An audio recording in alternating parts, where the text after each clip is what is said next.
Well, without further ado, let's just get started, shall we? Well, welcome everybody. Hello. Welcome back. How's it going? Hope you're doing well. This is a different type of video. This is not going to be our usual video. I have some pointers, I will not lie, but I'm not going to be following the full script. This is the first episode of our podcast. Forgot the name of the podcast. Think about that. Drum roll. It's our Immersion Diaries. The Immersion Diaries is our first series of podcasts. It's not fully scripted, even though I do have the points and things that I want to talk about in each one of the videos. But I want to make it a little bit more conversational. I wanted to make it a little bit, just me talking to you as we normally would. So we're going to get started with this series of the podcast talking about thinking in English. That's the number one objective that we have in our YouTube video and in our courses, is to really help you master the concept of thinking in English and having that pretty much cascade down into all your abilities, speaking, writing, and all of that, to make sure that you have proficiency and you are able to use English as a second language in any type of social setting. You may know me, I'm Teacher Leo, so today is our first episode. We're talking about what thinking is and what thinking isn't, and what's the relationship between thinking and language. So if we think about our context nowadays, right, 2024, it's very difficult for us to think about humanity, thinking about us nowadays, and not automatically associate language with that. We learn to speak when we're very young, and depending on where we are, we're going to be put into a system of education of the country where we're born in. So this means that we really feel like right language is something that is just, it exists, it's a fact. But what happens with that association is that we start to think about thinking as the same as language. Now, what I mean about this is, try to imagine a period of time where humanity doesn't have an alphabet, doesn't have writing how we think about it nowadays. It doesn't have any of those. Now, how is it that people thought? How is it that they processed thinking at a time that they didn't have words to describe things? So we're going to talk about the idea of thinking and language and try to bring some clarity into how is it that people thought or tried to solve a problem before they had language. So let's explore a little bit on those topics. So when we think about the word thinking specifically, it's very important for us to try to come up with a good definition of what thinking may be. So in this case, we're going to establish a few abilities that we have as human beings, and those are the ones that are not necessarily associated with language. So this means that I am able to use my senses, interact with the environment around me, and interpret my reality and make a decision. So the fact that we are able to do that, it pretty much, and it's a way that it's disconnected or not necessarily dependent on language, would be the ability to memorize and to learn new skills, the ability to solve problems, the ability to identify and reproduce patterns, to establish relationships of cause and effect, to plan, and also to make decisions. So like we mentioned, we have our senses. We'll be able to see, to hear, to taste, to touch, all of those abilities that we would have of analysis will help us interpret the information that we would have in front of us, and then that will lead us to making a decision or acting in a certain way. So the ability to use our senses made it possible for us to interact with the world around us. So in that way, we were able to find potable water. We were able to find edible plants. We were able to avoid predators, to practice agriculture, set up shelter, travel long distances, and also find common understanding. Because you see, even though we didn't necessarily have language, there was sure conflict, especially when we were walking around kind of your same group. So these necessarily, whenever there was conflict, there was common understanding that could be found, and they were not necessarily have language as a requirement, because those days we would use gestures, facial expressions, we would use sounds, and also some other visual representations that, depending on what we could use to communicate. So when we think about these ideas, we're thinking that none of these components necessarily have an organized component of words, grammar, and all of that. And we're still able to pretty much thrive until we have today. That it feels that language is ubiquitous, language is everywhere. We don't even think about language as something that is there because it's been there for so long now that we just think it's natural. So the problem with that perception is that a lot of times we start to associate the language that we speak with how we are going to think.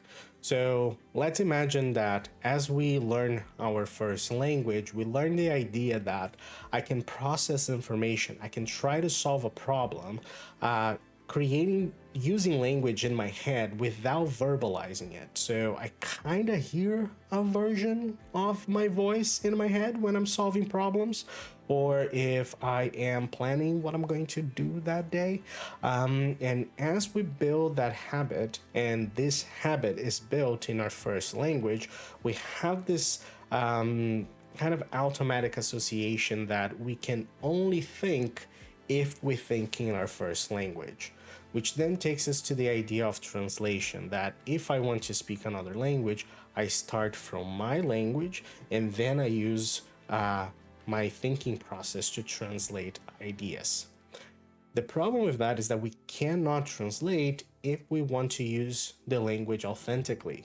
We must start from the beginning using the rules and using the structures that we would have to use for this language that we're trying to speak.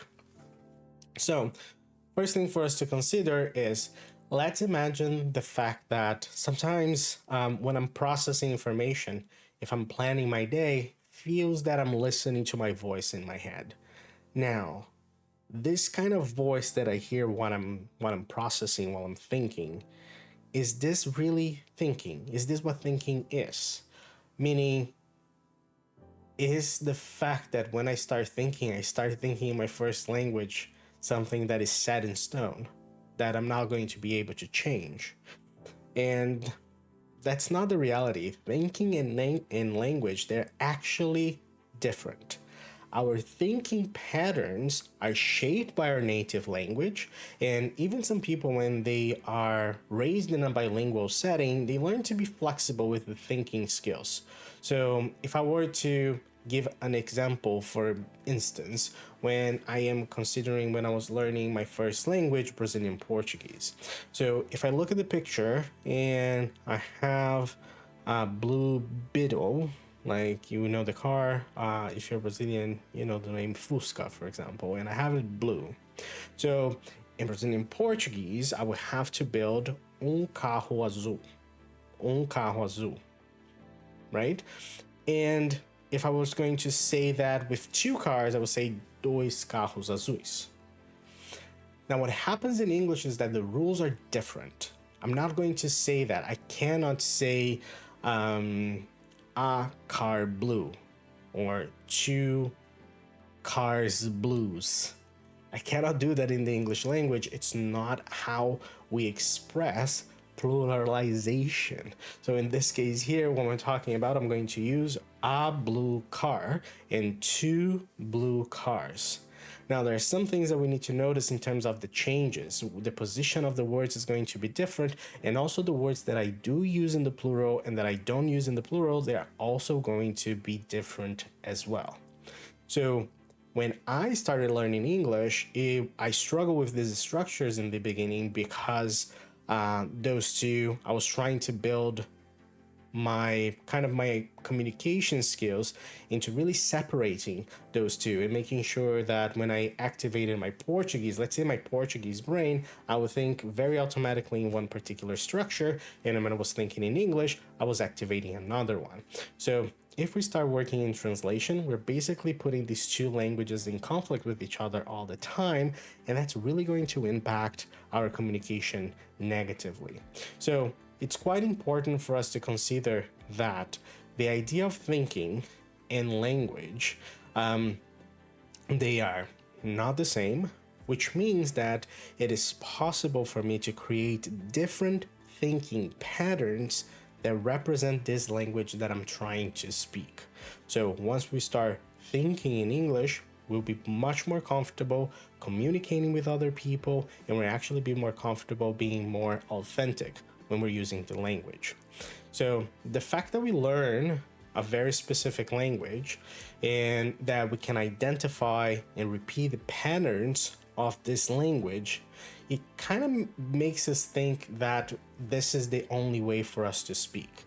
And the more we repeat those patterns, the more they kind of become hardwired, some people would say. This is one of the reasons why people will say that the older you get, the harder it is for you to learn a new language. It's usually that you're trying to build different muscle memory and do things very differently. So it really depends on how flexible you can be separating these patterns. So the more you repeat yours without learning another one, it feels that it's going to be more difficult. But if you start pretty much just trying to think in English, working with thinking about the description of an object that you have in front of you and just try to do it in English, that's something that is really going to help you build proficiency. So our first language is not the only language that we can have in our brains when we're trying to process information. We can start build almost like a different brain. It's not really a different brain, you only have one, but you're basically building these boxes of how the languages work, and you work with them individually. So the key here is for you to practice repetition and practice. So it's the same thing about learning to ride a bike, play an instrument.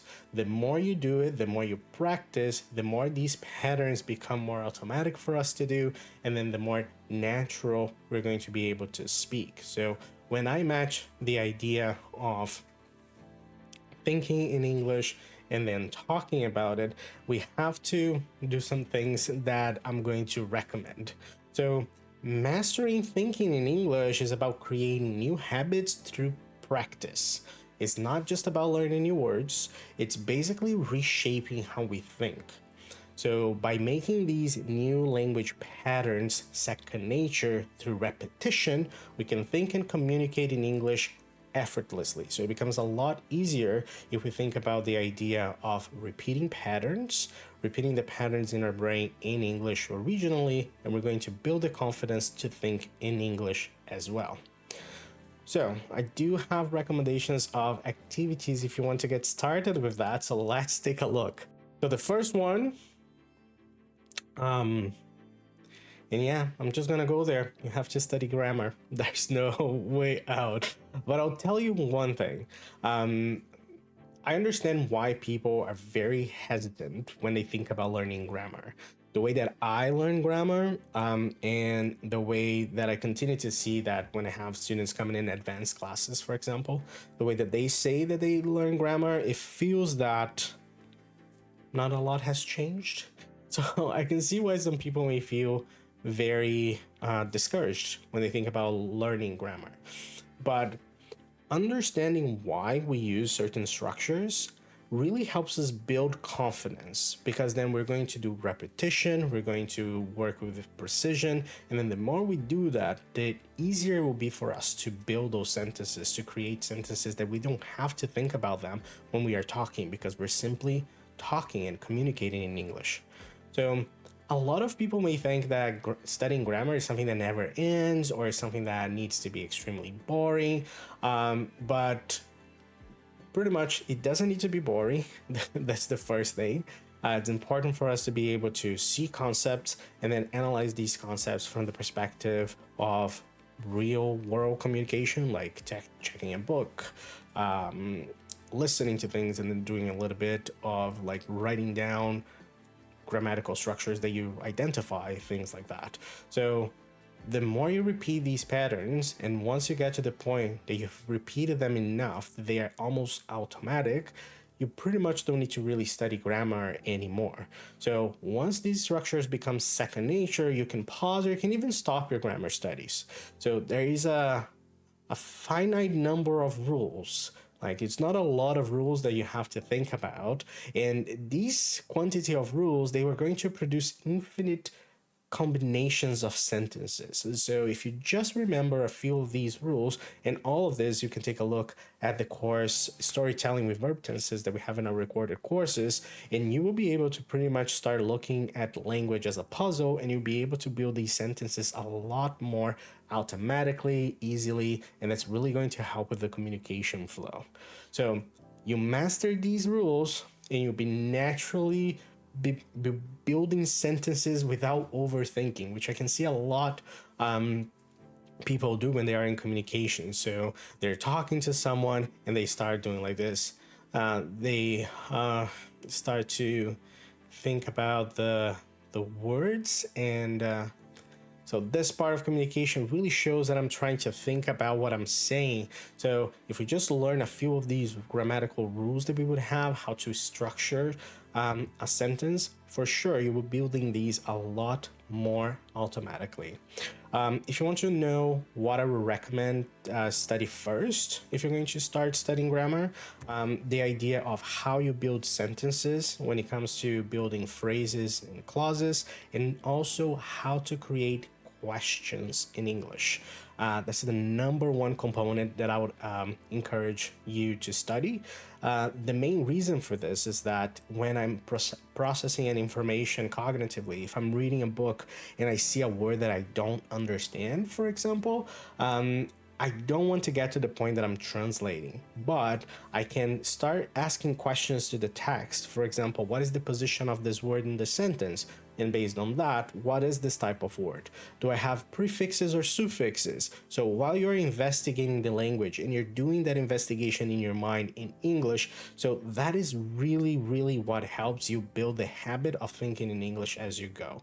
So it's almost like you create a mind question list of how you analyze pieces of information that can help you understand a word that maybe you've seen for the first time or anything like that. So questions that help you explore new language with your inner speech, with the idea that we're thinking and we hear kind of our voices in our head. So if I'm planning, I can just think about it, not verbalize it, and I'm going to listen to my voice a little bit thinking, today I'm going to go to the bank because I need to deposit some money. So anything that you're doing that you're kind of thinking about it, not verbalizing, that's something that you can do. And you can also create a list of questions that is going to be helpful as well. So yeah, first one, study grammar. But I promise you don't have to study grammar for more than 6 months for you to be able to understand what the rules are. So that's kind of pretty much what I would recommend in terms of our first tip. The second one is what we're talking about here, and also the name of the podcast, to immerse yourself in reading. So a lot of people talk about immersion, but I really want to point out that the best type of immersion is related to reading. And reading in this case would be with a variety of types of texts. So I'm talking about books, I'm talking about poetry, I'm talking about lyrics. So different types of writing, essays as well, that they're going to showcase the vast universe of language combinations. So if you don't see on a paper how words can be translated into ideas, and there are ideas that when you see them on the page, when you read something that really moves you, so reading exposes you to creative ways to express ideas. They help you pretty much realize what you can create with innovative language as well. There is a little bit of a tendency for us to try to repeat certain patterns because they are usually what they seem to be the most effective when it comes to communication, but it really detracts from the authenticity. It really doesn't feel like it's a person speaking. It really feels sometimes that you're just saying some memorized phrases. So the more you read, the more variety you're going to see in terms of ways to express some ideas. So the more that you read, the better you will become at identifying these patterns as well. So immersing yourself in reading is fundamental because reading is going to enrich vocabulary, is going to show you how language can communicate complex ideas. So it's a window to endless possibilities. So if you can read a book actually and have the audiobook playing in your ears as well, it's something that is also very, very effective. And the main reason for that is that let's imagine about thinking in English, right? If I'm thinking in English and I have a word that I see the spelling, but I don't know the sound, when I have that word in my mind, that word will have the wrong pronunciation. And that is something that the more we just say it's okay, the more it is going to have an impact in our communication in the future. So it's very important for you, if you're reading a book, have the audiobook as well so you can associate correctly what is the sound correspondence of a word that you see on the page. And that is really going to make it for more effective practice in your routine. So don't forget about that. And that's pretty much the second recommendation that we have. Let's go into our third one, which will be watching TV shows and listening to podcasts. So you see that we separated these types of immersion, right? The first one very much related to reading. This second one, then we're talking about TV shows and then listening to podcasts. In case of TV shows, I would even recommend a little bit more like reality TV or documentaries, because in this case, what you're trying to do is that you're trying to understand how language is used in real life. So different words will have different contexts. So the word cringe, for example, is a word that took a new meaning more recently, but it was a word that had like existed before. So the idea here is that by watching TV shows, by listening to podcasts where they're not necessarily scripted, it's just people talking pretty much, those are going to help you identify how people express themselves, how they build their identity through the culture and what is happening with the language. When we are watching people, what we start to do with their other language is that we start to mimic how people speak. So you basically do the same as they do. And the first thing is that you're going to understand how much more physical the idea of communication is. I could talk like this with everybody and pretty much just talk about and do my entire video like this, which is okay. But I think that if I talk like this, I don't think people will be here for a long time. But still, I'm communicating. I'm saying everything, correct pronunciation and all of that. So you see this, that when you want to communicate, when you want to be expressive, you really need to pay attention to the physical effort that is necessary for expression. So I do encourage you in this case for you to pay attention when you're watching these types of shows, to experiment with different speaking styles and see what really fits your personality or what you would like to project when you are in different social situations. And that's our next tip. So let's take a look at one. I think we have two more tips to go. And the next one, it's all about thinking in English even deeper. So we're talking about handwriting. So handwriting here, this could be either print or cursive. Some people are not even taught how to write cursive anymore. So if you're still writing print, that's totally fine, but it would be important for you to be writing by hand. So handwriting slows down the inner speech. So you know that how we think and how we process information is usually faster than how fast we can write. So it's really going to help you slow down the inner speech, take a little, or the thinking that we talked about. It's going to foster patience, and it's also going to foster intentionality in the language that you use. It's going to help you be more careful in how you're building your sentences. And if you are adjusting that with how quickly and how slowly you speak, you will be able to master the ability to building sentences with pretty good grammar, with the correct vocabulary, and all at the same time keeping conversation with somebody, totally thinking in English and listening to English as well. So this idea of writing down and doing handwriting, it's really going to help you in terms of being also a reflective practice that's really going to help with the analytical skills as well. So if you don't do a lot of handwriting, I would recommend to start by copying a book. Like get a passage, 2 paragraphs of a book, and just write it down in another notebook. And then you can start journaling your inner speech. So the thoughts that you have in your mind, you can start putting them on a paper and by writing them down, which is actually going to deepen the connection that you have with your thoughts and your language. So when we talk about the idea of personality language connection, that's something that we're trying to foster when we are writing and we're journaling and writing our thoughts into the paper. We have one more tip on how to improve thinking in English. And you see some other videos that I've posted, so you know what this is about. It is going to be about playing video games. So video games, for example, if you take a look at Planet Zoo that I was playing, and you have some videos of the gameplay here on the channel, video games and even sometimes Fortnite, any other games that you may think about, but they're all going to involve planning, problem solving, reacting. There are some key elements to thinking process. So when you're engaging your inner speech in the target language, so for example, you're playing the video game called Portal, which is a puzzle game. So when you go into the room, you see the walls that you have, which walls you can put a portal, which ones you cannot. You start thinking about the different possibilities of what you can do in that room. So whenever you're doing that type of thinking, if you're doing that in English while you're playing, it's something that makes thinking in English very, very natural. I highly recommend playing some simulators like Planet Zoo and puzzle games like Portal, or also the Talos Principle 2, and also Humanity. Those are great games to practice thinking in English.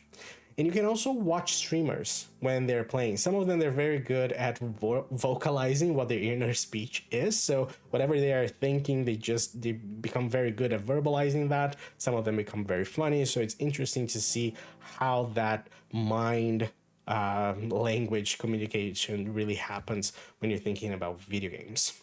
So all of this is pretty much, we talked about the different tips. So going from grammar to reading to paying attention to how people use language authentically, then working on writing, and finally start thinking and doing some problem solving in our minds. All of that doing in English is really going to help the practice of thinking in English, and also your communication as you, for example, if you decide to immigrate to an English-speaking country, for example.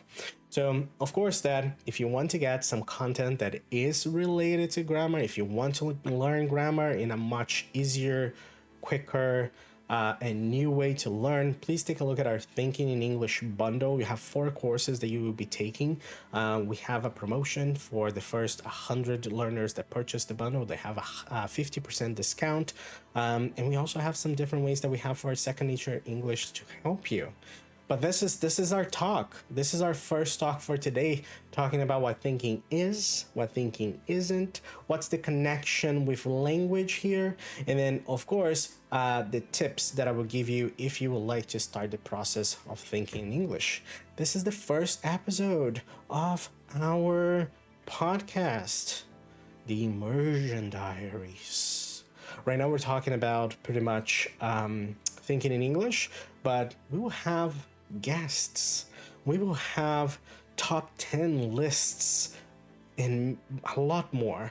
But we're starting now with the information about thinking in English, why it is important. And we're going to continue this for the next few weeks. We have a series of these thinking in English part. So yeah, thank you so much for watching, and I'll see you next time.